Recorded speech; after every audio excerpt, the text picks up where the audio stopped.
Buen día a todos, ¿cómo están? Esperamos que se conecten y les agradecemos si por favor pueden cerrar los micrófonos. Hoy vamos a continuar con este ciclo de charlas de reflexología y pandemia que damos en conjunto el equipo de reflexólogos de la Cuarta Cátedra de Medicina Interna de la UBA, bajo la dirección médica del profesor Dr. Roberto Iermoli y la coordinación desde lo complementario de Mabel Dávila. Como sabrán ustedes, el profesor Iermoli, que es el titular de la Cuarta Cátedra de Medicina, está investigando sobre este tema del COVID, sabe mucho de qué es lo que hacemos desde la reflexología, y se interesó en ver cómo afecta esta patología a nivel pies y manos, que también es el lugar donde nosotros trabajamos. Por eso hoy nos va a contar qué es el COVID, cómo afecta al organismo en forma general, qué nos aconseja desde la bioseguridad para cuando comencemos a atender a los pacientes, desde esto que es la reflexología clínica integrativa.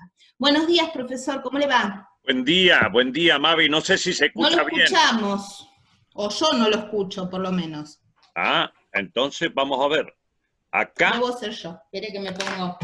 acá yo tengo bien mi... A ver.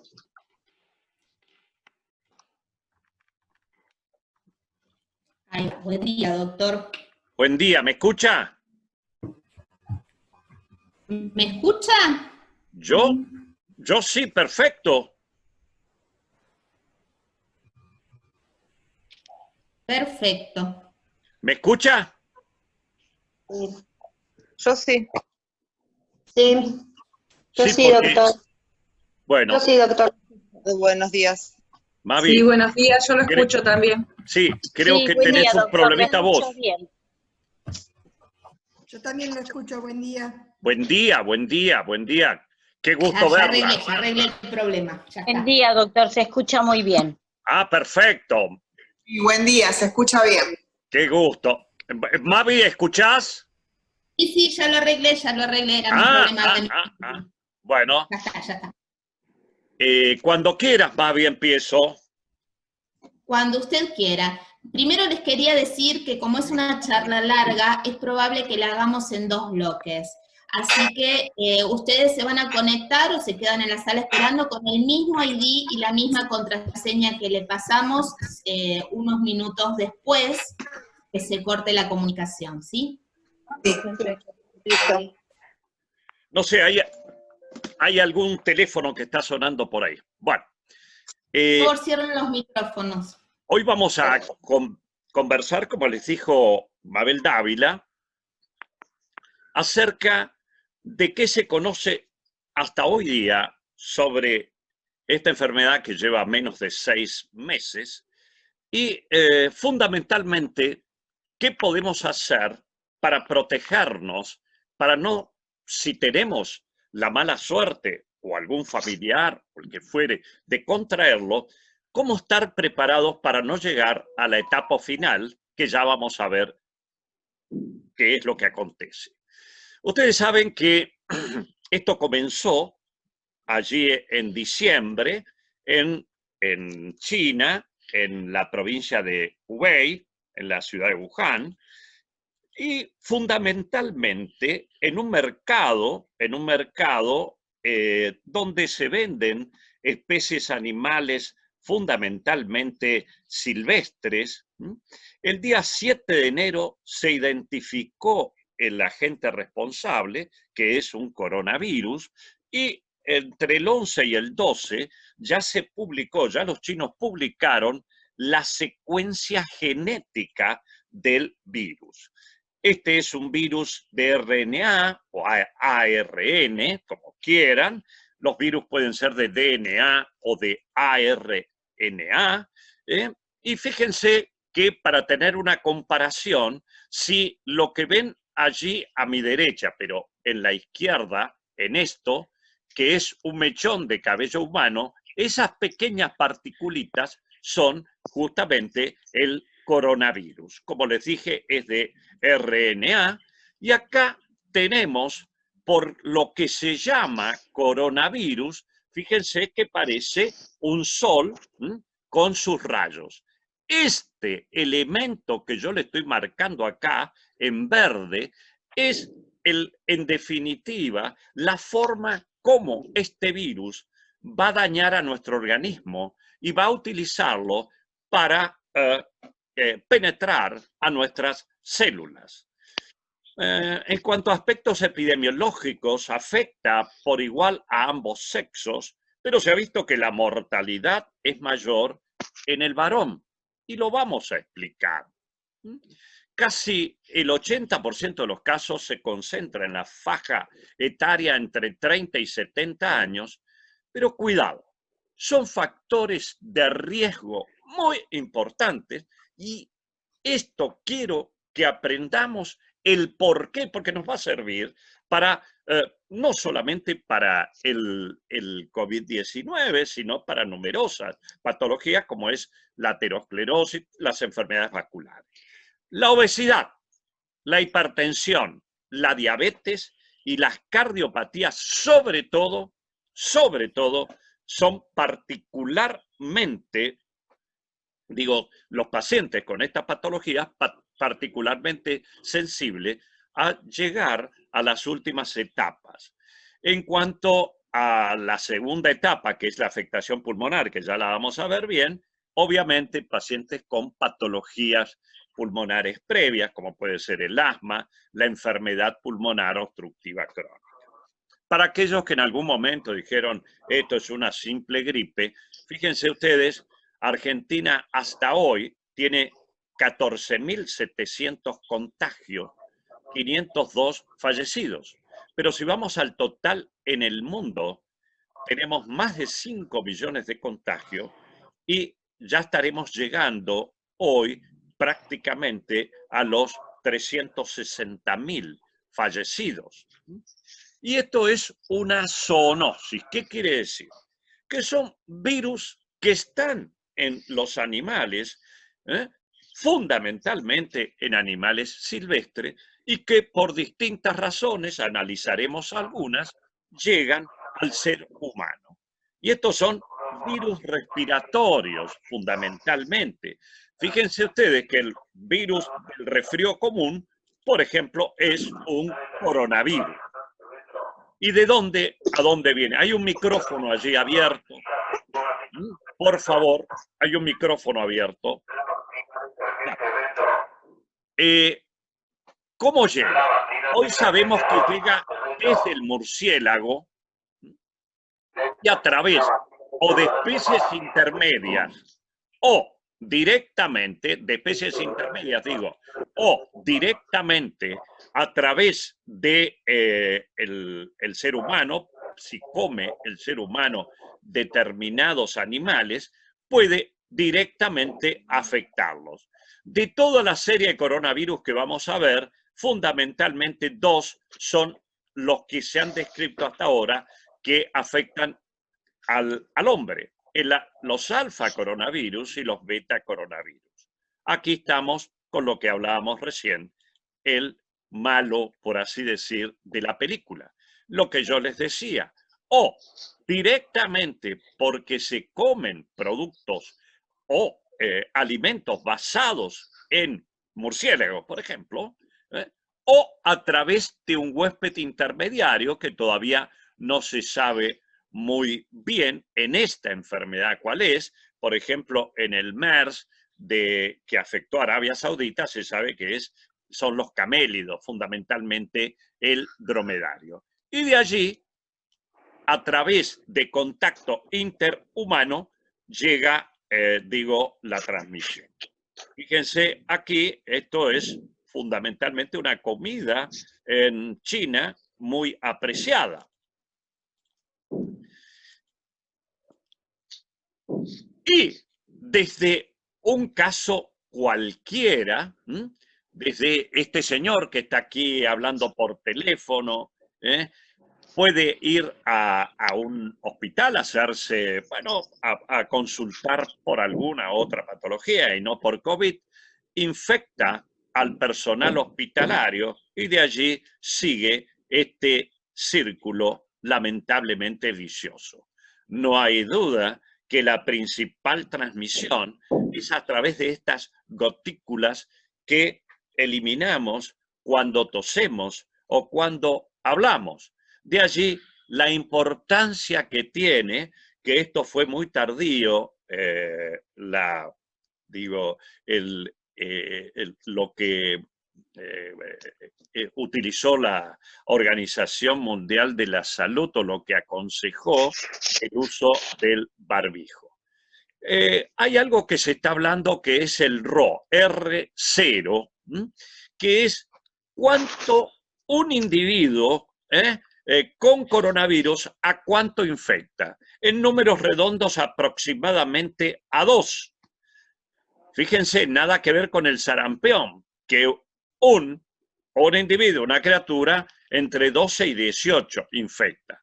No obstante ello, es una maquinaria genética de estos virus que lo hace replicar muy rápido en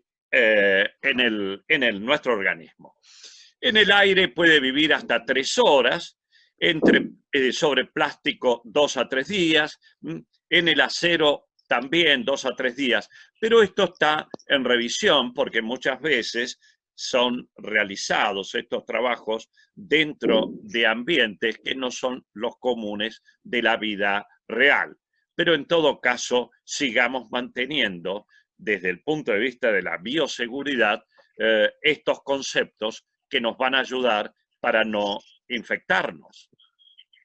Lo que yo les decía, esta proteína es, en definitiva, esta espícula que tiene el virus, es la que va a utilizar para infectar a través de un receptor, que se llama enzima conversora de angiotensina 2, es el que sirve, en definitiva, esto sería la llave, esta la cerradura, para introducirse en el interior de la célula.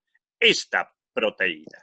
Y allí, ¿qué hace? Prácticamente toma el comando el virus en el mecanismo interno de la célula y comienza a fabricar nuevas partículas virales que van a ir a infectar el resto de nuestro organismo. La parte más infectante, el periodo fundamentalmente que tenemos que tener muchísimo cuidado serían los 2 primeros días, el día previo a tener síntomas y los 2 primeros días. Y pasa, como yo les había adelantado, por 3 fases. La primera es infección y replicación viral en las vías aéreas superiores. La segunda etapa sigue descendiendo y va a comprometer el pulmón. El problema que se arma fundamentalmente es el de la tercera fase, que se lo ha llamado de cascada de citoquinas, cascada inflamatoria, que en definitiva es la respuesta inmunológica del huésped. El huésped, es decir, la persona contagiada. En definitiva, esto sería como la imagen que nosotros tenemos de una bomba, ¿no? Tenemos esa esfera negra, la mecha y después el fósforo o la llama para encenderla. Una vez el fósforo sería el virus. Una vez que se encendió la llama, que sería esta respuesta o este daño, se transforma, puede conducir a la bomba, que sería la cascada esta de citoquinas, la cascada inflamatoria. Y allí ya el virus no tiene nada que ver, es la reacción del organismo. El virus sería el fósforo, ya por más que apague el fósforo, ya la mecha sigue encendida. Y esto es lo que se conoce primero como una fase viral y después la fase inflamatoria del huésped. Y eso es, en definitiva, lo que yo les decía en este gráfico que ustedes lo van a tener. Entonces, el periodo de incubación puede ir desde 2 a 14 días. El contagio fundamental es, o el más alto, más elevado, en los 2 primeros días y el día previo. ¿Y cuáles son las manifestaciones clínicas? Obviamente, ni que hablar de los pulmones, que puede dar una neumonía bilateral. Bueno, puede afectar el hígado, el intestino, pero me interesa algunos que están surgiendo y son fundamentales. El cerebro. Estamos viendo accidentes vasculares encefálicos y hasta crisis epilépticas. El corazón y los vasos sanguíneos. Vamos a ver que en la respuesta de nuestro organismo lo que hacemos es un daño a nuestros vasos sanguíneos, y los vasos sanguíneos están recubiertos en su interior por algo que se llama endotelio, que lo vamos a explicar. Recuerden ustedes que al comienzo se aloja en la nariz y allí produce, entre otras, pérdida del olfato. ¿Y por qué? Porque el órgano perceptivo del olfato, y del cual se va a originar el tracto olfatorio, está justamente en la parte superior de la nariz. Esto se ve en España, lo han visto hasta en el 85% de los casos, la pérdida del olfato. Y la otra cuestión fundamental es todo lo que vamos a hablar de piel y conjuntiva. No olvidemos la salud mental, que va a ser abordada por el doctor Appiani, y lo que va a venir después de la epidemia esta de COVID. Entre las manifestaciones que me parece que son fundamentales para todos ustedes que están manejando manos, pies, etcétera, y obviamente todos los miembros inferiores, son una serie de lesiones como las que yo le estoy mostrando aquí. Algunos se confunden como si fuese una reacción alérgica. Cuidado con estas, así que forman como un retículo que nos está hablando de que hay problemas en la microcirculación, como si fueran microtrombosis. Toda una serie de lesiones en los pies, muchas de ellas son lesiones isquémicas. En las manos aparecen como lesiones como si fueran sabañones. Esto es lo que yo les decía, esto por ejemplo en el abdomen, como una pseudo reacción alérgica. Esto como un retículo se llama justamente liberoreticulares. Y en los pies, estas son lesiones isquémicas también por daño en los pequeños vasos, por microtrombosis, que parecen o se las describen como tipo sabañones. Cuidado con los que están viendo, y ustedes que manejan tanto los pies, estas lesiones son lesiones de COVID. Todas estas son lesiones de COVID. Todas ellas son lesiones de COVID. También no son solamente en los dedos de los pies, también en los talones, y esto nos está hablando ya de microtrombosis. Y fíjense que pueden ir formando como ampollitas. Acá más lesiones de tipo así urticarianas. La radiografía de tórax en los periodos, bueno, nos puede dar lo que se llama un patrón intersticial difuso, y si no, en la tomografía, estas neumonías que se llaman en vidrio esmerilado, acá son neumonías bilaterales, pero eso es más para todo lo que va a estar viendo el médico. Sí quiero reparar en el laboratorio, porque si no, no vamos a comprender esas lesiones en los pies, no vamos a comprender por qué la reacción del organismo. Miren, se produce trombocitopenia, es decir, baja plaquetas. Cuidado en estos pacientes, esto ya no está hablando de una microtrombosis, pero cuidado si yo no estoy atento, no sé que está teniendo esta patología y empiezo a trabajar en los pies de esto o en las manos que voy a hacer hematomas.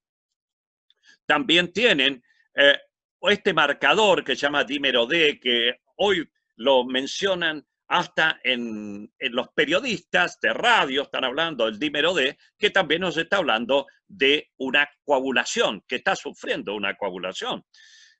Elevación de la proteína C reactiva, esto es inflamación, es un marcador de inflamación que aparece en numerosas patologías. Y elevación de la interleuquina 6, por favor, que ya lo veo hasta en los diarios en las publicaciones, digo, para el público en general. Cuando ustedes vean esto, elevación de interleuquina 6, quiere decir que estamos entrando en una cascada inflamatoria, en una tormenta de citoquinas. Bien, yendo ya a cuáles son las técnicas, las mejores técnicas para la detección del virus, son las que utilizan, y ustedes lo deben haber escuchado mucho, la PCR, porque eso determina justamente el genoma viral. Todas las otras técnicas de anticuerpos están hablando en definitiva de si el paciente ya tuvo o tiene la infección y está fabricando primero anticuerpo IgM y después IgG. Pero las correctas, exactas para definir enfermedad es las basadas en la PCR. Es auspicioso que en nuestro país el grupo de CONICET, del laboratorio Milstein y Casará, bueno, han creado, por así decirlo, un test rápido que por diferencias de color, prácticamente en 2 horas, detecta el genoma viral a través de hisopados. Esto es lo que yo les decía recién, ya para saber lo que detecta genoma viral es esto en azul. Primero aparecen como respuesta a los anticuerpos cuando estamos hablando ya en el huésped. Primero a partir de los 7 días el anticuerpo, el IgM, y después el IgG. Pero fíjense ustedes que si yo estoy en este periodo de ventana para anticuerpos, puedo tener algún paciente asintomático y que está contaminando. ¿Cómo evitar el contagio? Yo la escuchaba los otros días a Mabel, sin lugar a dudas, el uso correcto del tapaboca, tapanariz, barbijo, etcétera, que tiene que estar ajustado a la cabeza, cubrir bien la nariz y por debajo del mentón o barbilla. Esto es, que no queden filtraciones por acá, por ahí, por allí. Bien, hay distintos tipos de barbijos, pero yo diría el barbijo profesional es únicamente para el personal sanitario que está fundamentalmente en la primera línea, que son los famosos N95. Aquí yo les dejo para que ustedes tengan a posteriori cómo deben ser el tapaboca correcto. Bien, el lavado de manos. El lavado de manos no es me mojé y me sequé o me puse un poquitito de jabón. Lleva en total, algunos hablan entre 11 y 12 pasos.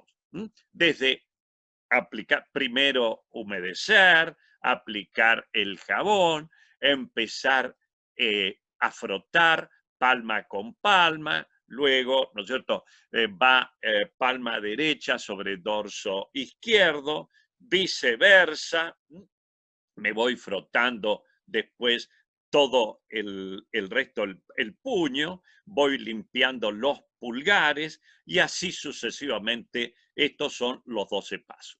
Si yo no tuviese en el momento disponibilidad de agua y jabón, voy a utilizar el alcohol o alcohol en gel, pero cuidado que voy a hacer también todo este procedimiento. Nada más que no voy a ir al enjuague a posteriori porque no dispongo. Y fíjense que este paso de aquí a este lleva no menos de 15 segundos. Bien. ¿Y el mal pronóstico en quiénes y por qué?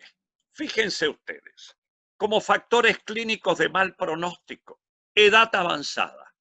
Y ustedes que pueden manejar, entrecomillado manejar, o estar en una homeostasis con nuestro sistema inmunológico es fundamental, y vamos a explicar por qué en los ancianos, desde el punto de vista inmunológico, tienen peor pronóstico. Los que son obesos, hipertensos, diabéticos y enfermedades cardiovasculares. Estos son personas de riesgo. Los que en el laboratorio, como dijimos, tienen bajas las plaquetas, aumento del dímero D, que es un marcador de coagulación, aumento de la ferritina, en este caso es un marcador de inflamación, y esta sustancia, esta citoquina, interleuquina 6, que es un marcador también de inflamación. Obviamente aquellos que tengan neumonías bilaterales y los que hayan entrado en insuficiencia respiratoria. Nosotros nos interesan estos dos de acá arriba, el clínico y el analítico. Y cuando uno ve la edad promedio de los pacientes que entran a internación, fíjense que el salto se pega prácticamente después de los 60 años. Ya vamos a explicar el por qué.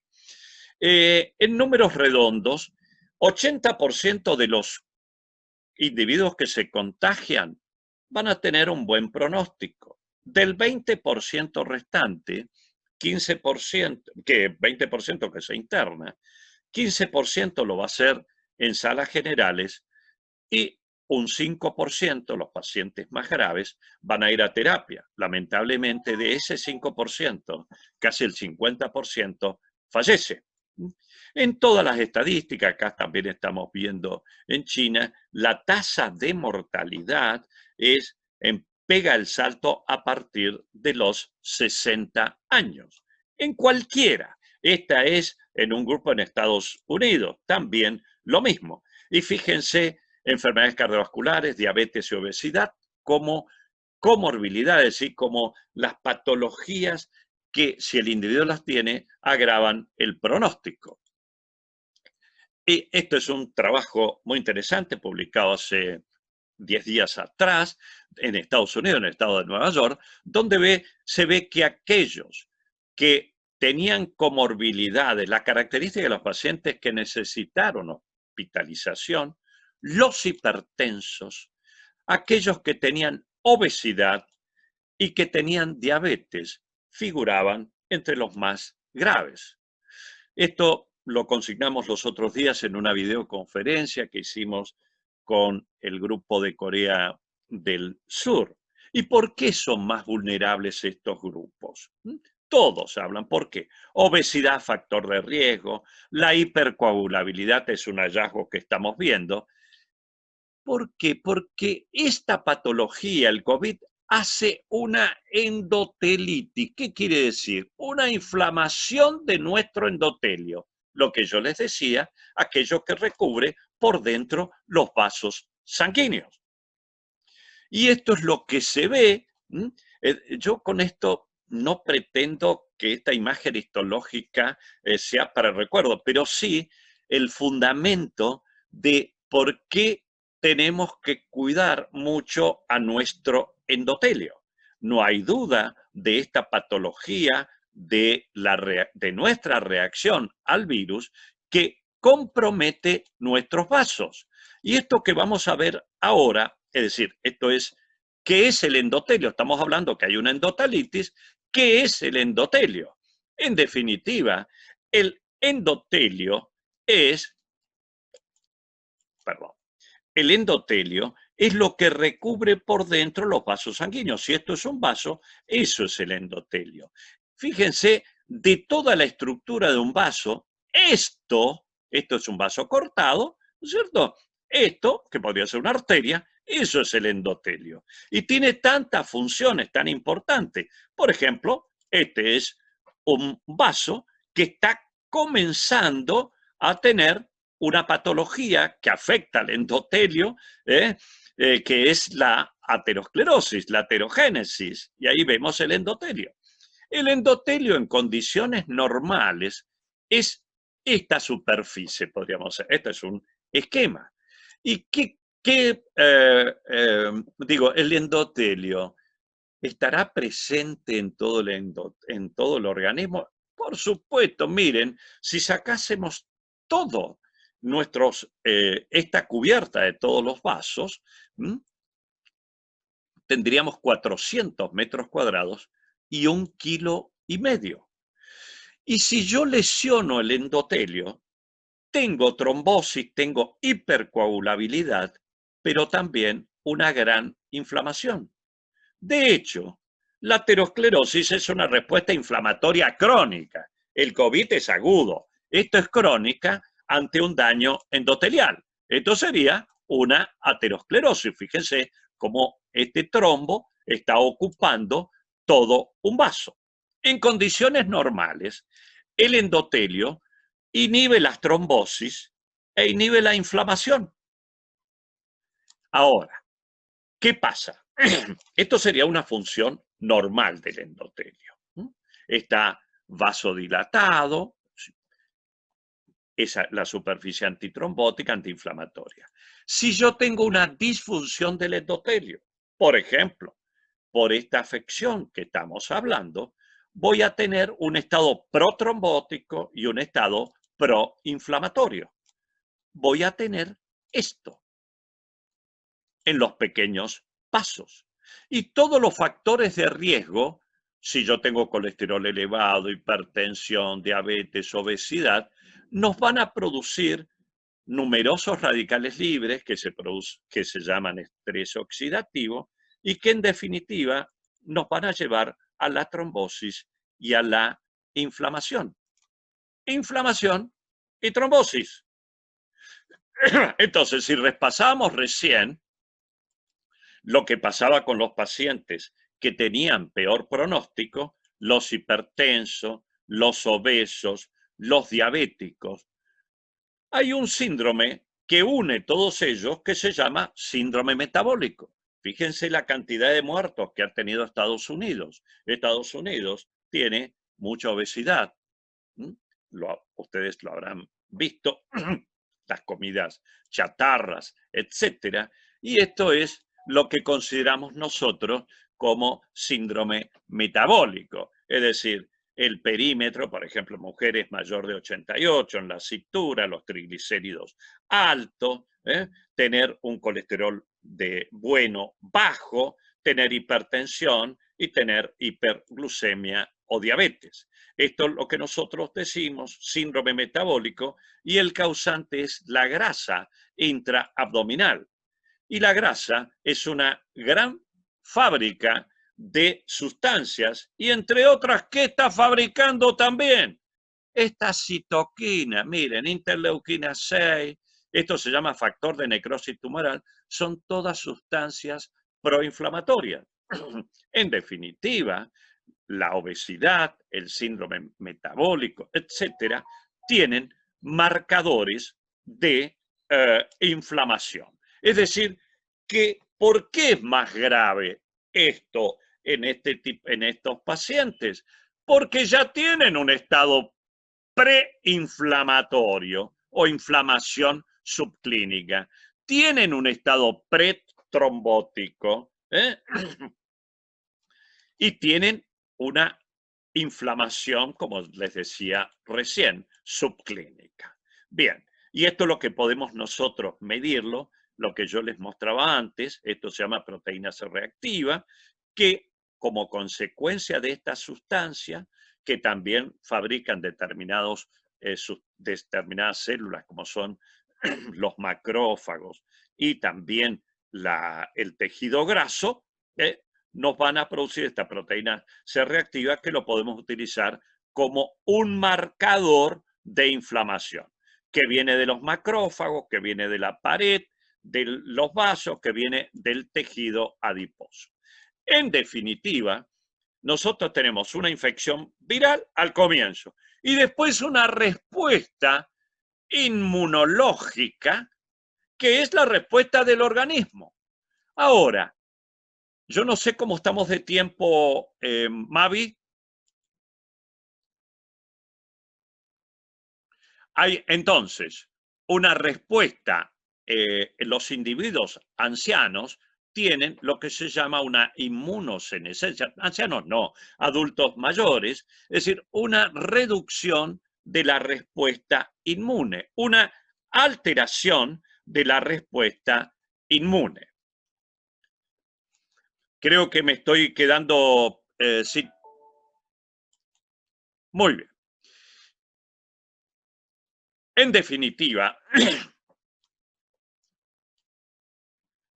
un joven ante la infección viral responde con células que son linfocitos, células que son células nuevas, son células potentes, son células poderosas.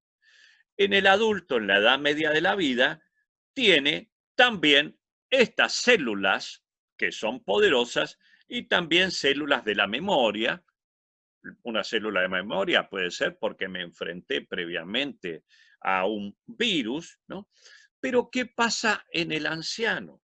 Lamentablemente, tiene un marcado predominio de células inflamatorias, los linfocitos lamentablemente están exhaustos y están las células ya más bien agotadas. Entonces, esto es lo que yo les quería mostrar aquí, qué es lo que pasa, por qué en el adulto mayor tiene un peor pronóstico.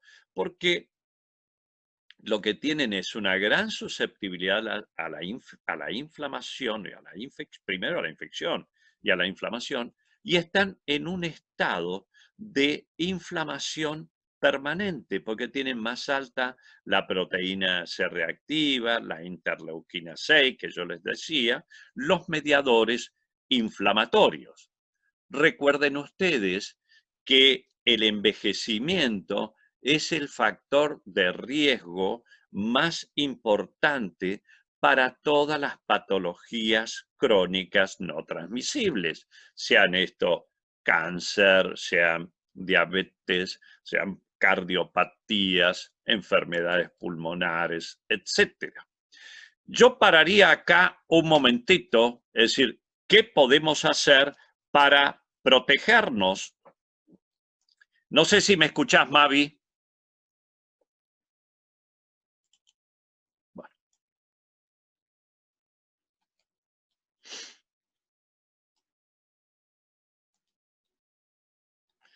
En la segunda parte me gustaría hablarles de qué podemos hacer para protegernos.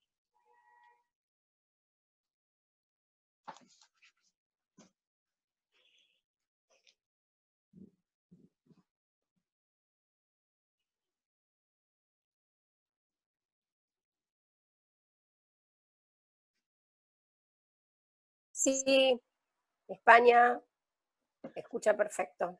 Ahora se va a cortar la transmisión, así que entramos y salimos todos y volvemos con este tema de cómo protegernos, cómo proteger a ese endotelio, que parece que salimos y entramos, perdón, no, eso no me había quedado claro. Sí, sí, sí. Buenísimo. Mismo ID y misma contraseña. Mientras el doctor graba esta parte, serán 2 minutitos que nos va a llevar realizar esto, ¿sí? Así que ahora se va a cortar, vamos a salir y volvemos a entrar con la misma clave que ingresaron a la primera parte. Y así seguimos con cómo cuidarnos.